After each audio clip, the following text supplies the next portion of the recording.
ଲୋକସଭା ନିର୍ବାଚନରେ କିଏ returning officer ଭାବେ କାର୍ଯ୍ୟ କରିଥାନ୍ତି? ଅପସନ୍ ଏ ନିର୍ବାଚନ ଆୟୋଗ, ଅପସନ୍ ବି ଗୋଷ୍ଠୀ ଉନ୍ନୟନ ଅଧିକାରୀ, ଅପସନ୍ ସି ଜିଲ୍ଲାପାଳ, ଅପସନ୍ ଡି ଉପଜିଲ୍ଲାପାଳ। ଉତ୍ତର ଅପସନ୍ ସି ଜିଲ୍ଲାପାଳ। ଉପଜିଲ୍ଲାପାଳ କେଉଁ ନିର୍ବାଚନରେ ରିଟର୍ଣ୍ଣିଂ ଅଫିସର ଭାବେ କାର୍ଯ୍ୟ କରନ୍ତି? Option A Lok Sabha, option B Rajya Sabha, option C Vidhan Parishad, option D ବିଧାନସଭା। ଉତ୍ତର ଅପସନ୍ ଡି ବିଧାନସଭା। ରିଟର୍ଣ୍ଣିଂ ଅଫିସରମାନଙ୍କୁ କିଏ ନିଯୁକ୍ତ କରିଥାନ୍ତି? ଅପସନ୍ ଏ ରାଷ୍ଟ୍ରପତି, ଅପସନ୍ ବି ଉପରାଷ୍ଟ୍ରପତି, ଅପସନ୍ ସି ନିର୍ବାଚନ ଆୟୋଗ, ଅପସନ୍ ଡି ପ୍ରଧାନମନ୍ତ୍ରୀ। ଉତ୍ତର ଅପସନ୍ ସି ନିର୍ବାଚନ ଆୟୋଗ। ଭାରତର ସାଧାରଣ ନିର୍ବାଚନ ପରିଚାଳନାରେ ଦାୟିତ୍ୱ କାହା ଉପରେ ନ୍ୟସ୍ତ ହୋଇଥାଏ? ଅପସନ୍ ଏ ଲୋକସଭା, ଅପସନ୍ ବି ନିର୍ବାଚନ ଆୟୋଗ, ଅପସନ୍ ସି ଉଚ୍ଚତମ ନ୍ୟାୟାଳୟ, ଅପସନ୍ ଡି କେନ୍ଦ୍ର ମନ୍ତ୍ରିମଣ୍ଡଳ। ଉତ୍ତର ଅପସନ୍ ବି ନିର୍ବାଚନ ଆୟୋଗ। କେଉଁଟି ଭୋଟର ପରିଚୟ ପତ୍ରରେ ସ୍ଥାନ ପାଇନଥାଏ? ଅପସନ୍ ଏ ବୟସ, ଅପସନ୍ ବି ବାସସ୍ଥାନ, ଅପସନ୍ ସି ଶିକ୍ଷାଗତ ଯୋଗ୍ୟତା, ଅପସନ୍ ଡି ପିତା ବା ସ୍ୱାମୀଙ୍କ ନାମ। ଉତ୍ତର ଅପସନ୍ ସି ଶିକ୍ଷାଗତ ଯୋଗ୍ୟତା। ଜଣେ ଲୋକସଭା ପ୍ରାର୍ଥୀଙ୍କର ନିର୍ବାଚନ ଖର୍ଚ୍ଚ କେତେ ଟଙ୍କା ସ୍ଥିର କରାଯାଇଛି? Option A 25 lakh, option B 20 lakh, option C 15 lakh, option D 10 ଲକ୍ଷ। ଉତ୍ତର ଅପସନ୍ ଏ 25 ଲକ୍ଷ। ଜଣେ ବିଧାନସଭା ପ୍ରାର୍ଥୀଙ୍କ ପାଇଁ ନିର୍ବାଚନ ଖର୍ଚ୍ଚ କେତେ ଟଙ୍କା ସ୍ଥିର କରାଯାଇଛି?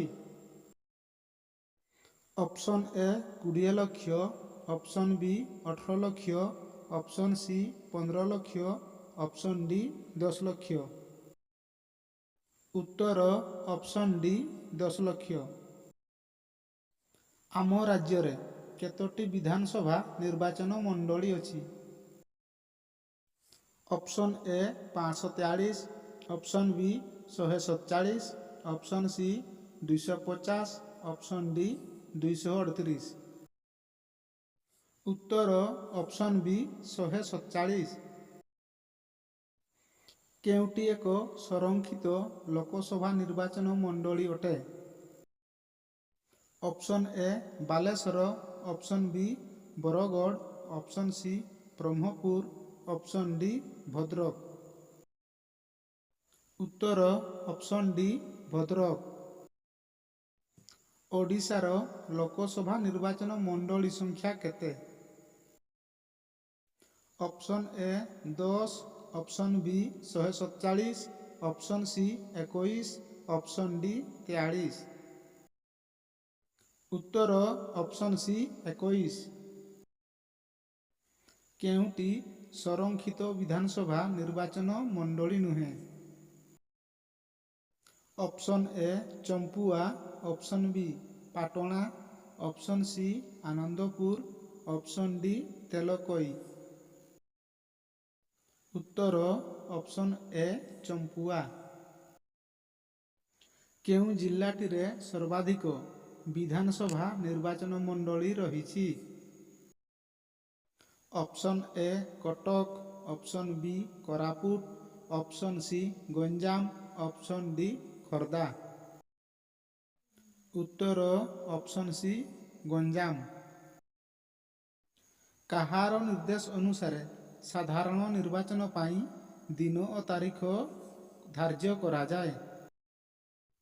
ଅପସନ୍ ଏ ପ୍ରଧାନମନ୍ତ୍ରୀ, ଅପସନ୍ ବି ରାଷ୍ଟ୍ରପତି, ଅପସନ୍ ସି କେନ୍ଦ୍ର ମନ୍ତ୍ରିମଣ୍ଡଳ, ଅପସନ୍ ଡି ଉଚ୍ଚତମ ନ୍ୟାୟାଳୟ। ଉତ୍ତର ଅପସନ୍ ବି ରାଷ୍ଟ୍ରପତି। କେଉଁ ତାରିଖଟିକୁ ନିର୍ବାଚନ ଆୟୋଗ ଘୋଷଣା କରିନଥାନ୍ତି? ଅପସନ୍ ଏ ନିର୍ବାଚନ ତାରିଖ, ଅପସନ୍ ବି ମତଗଣନା ତାରିଖ, ଅପସନ୍ ସି ମନ୍ତ୍ରିମଣ୍ଡଳ ଗଠନ ତାରିଖ, ଅପସନ୍ ଡି ପ୍ରାର୍ଥୀପତ୍ର ଯାଞ୍ଚ ତାରିଖ।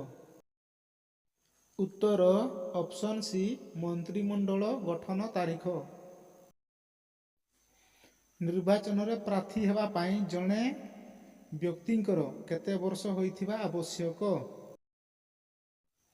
Option A 18, option B 21, option C 24, option D 25। ଉତ୍ତର option D 25। Thanks for watching.